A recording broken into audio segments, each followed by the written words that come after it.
Marathon County, Wisconsin, September 21st, 1989. While Marathon County itself was known for the beautiful dairy cows and the wild green pastures with farmhouses attached to them, something else would put this small, sleepy county on the map.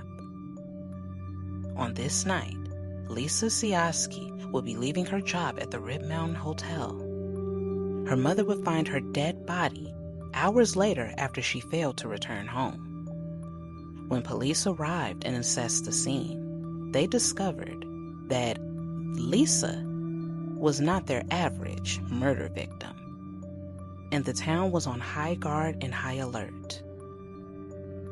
As days went by, a tale of jealousy and obsession would lead police to the door of a local dairy princess and would beg the question, how far would she go to get her man back?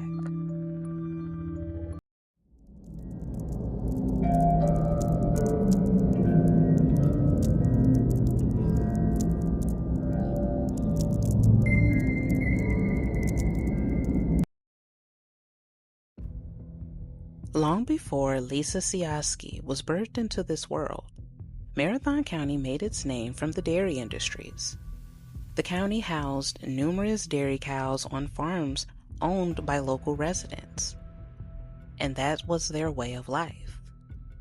Many people in these small towns lived a very good and normal life, such as Lori Esker. Lori Esker was the daughter of Jerome Esker, who grew up on a farm just outside of Marathon County. She went to school in Marathon County along with Lisa Siaski and Bill Buss. Bill Buss and Lori began a nice relationship and everything seemed to be going well. That is, until Bill Buss decided he wanted to break things off with Lori in order to date Lisa Siaski. They had dated previously to him dating Lori, and when Lori won the title of Marathon County's Dairy Princess, she thought that that would win Buss back. However, Bill Buss did not come back to Lori, and the events that unfolded would ultimately uncover a tale of jealousy, lies, and obsession, and would lead police to question, could a normal girl commit such a horrible act?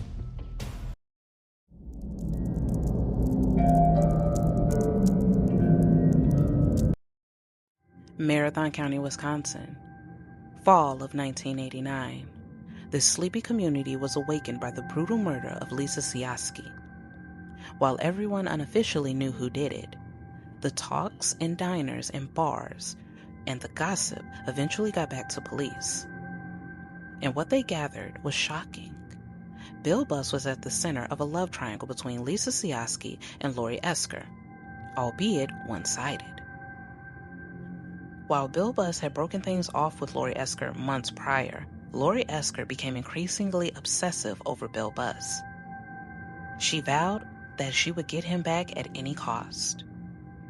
And when she got word that Lisa and Bill were engaged to be married, Lori's anger began to fester over the next few days.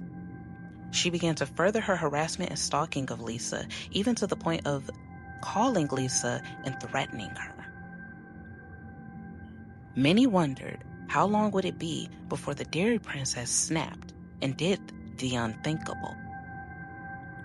As Lori Esker further spiraled out of control, Lisa Siaski and Bill Buss let it be known that if anything happened to them, that Lori was the culprit.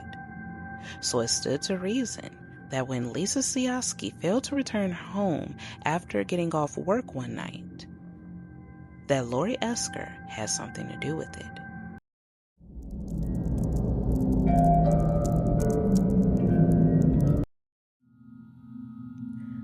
Marathon County, Wisconsin, September 21st, 1989.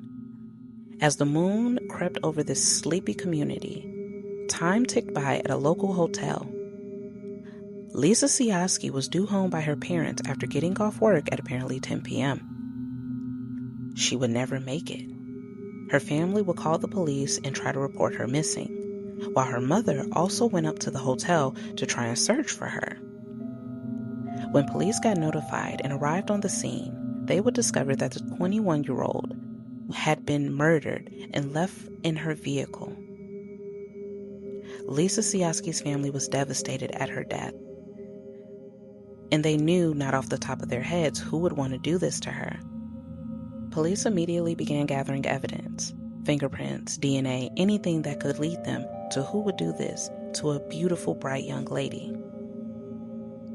And when Bill Buss was brought into the police station, he appeared more grieving than guilty and stated he knew nothing of the murder. However, small-town gossip would soon make its way back to the police. Evidence began to mount against a certain princess in the county, Lori Esker.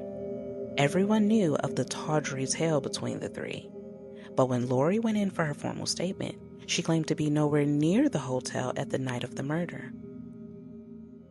Police were at a standstill until they discovered numerous accusations that Bill Buss had confronted Lori about her stalking and harassment of Lisa.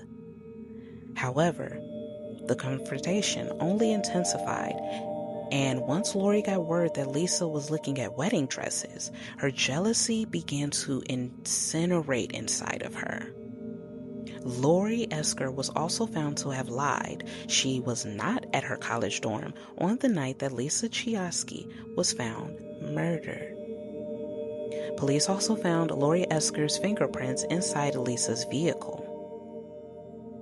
And that was enough for them. They would issue an indictment and ring the Dairy Princess up on murder charges. Her daddy would pay her bail. Lori would then return to her father's farm estate to wait for her trial. And as the cameras flickered, no one knew just how sensational this story was about to get.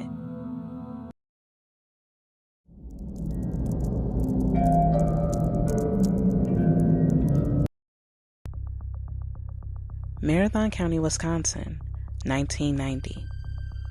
Dairy Princess Lori Esker was on trial for the murder of Lisa Siaski. She faced life in prison if convicted. The story had garnered national news. Murder ends a love triangle. Lori Esker was accused of strangling Lisa Siaski and leaving her body in her vehicle. Prosecution came out swinging when they alleged that Lori Esker had grown incessantly obsessed with Bill Buss. Bill Buss also testified that he tried to break off his relationship with Lori numerous times. He claimed that it only made her spirit darker. Police and investigators also testified about how Lori Esker and Lisa Siaski had gotten into numerous altercations. This is what police and investigators believe happened on the night Lisa Siaski was murdered. Lori Esker left her college dorm and drove the 150 miles to where Lisa Siaski worked. The two women had a confrontation in Lisa's vehicle, which resulted in Lori taking a belt and strangling Lisa to death. After she strangled Lisa, she got in her vehicle and drove the 150 miles back to her college. She threw the belt in an incinerator at her dorm and went on with her life as if nothing happened. Lori Esker's defense claimed that Lori Esker did kill Lisa Siaski, but that Lisa Siaski had attacked Lori first and that Lori was only defending herself. When the judge finally heard all closing arguments, he sent the jury on their way. And after 7 hours of deliberation, the jury came back, and needless to say, Lori Esker was shaking. The verdict was guilty on all charges relating to the murder of Lisa Siaski. The Siaski family could not hide their emotions when the verdict was read. Lori Esker was led out of the courtroom to begin serving her life sentence without the possibility of parole at a local Wisconsin prison. Today, in Marathon County, they are still known for their small towns and dairy farms. However, it seems as though there's still a stain on this community. The tale of obsession ultimately shattered one family's heart, ripped out another man's heart, and had it stomped to a pulp, and left one family in the wake to pick up the pieces of a scandal that should have never been. and begged the question, what snapped in Lori that made her commit murder?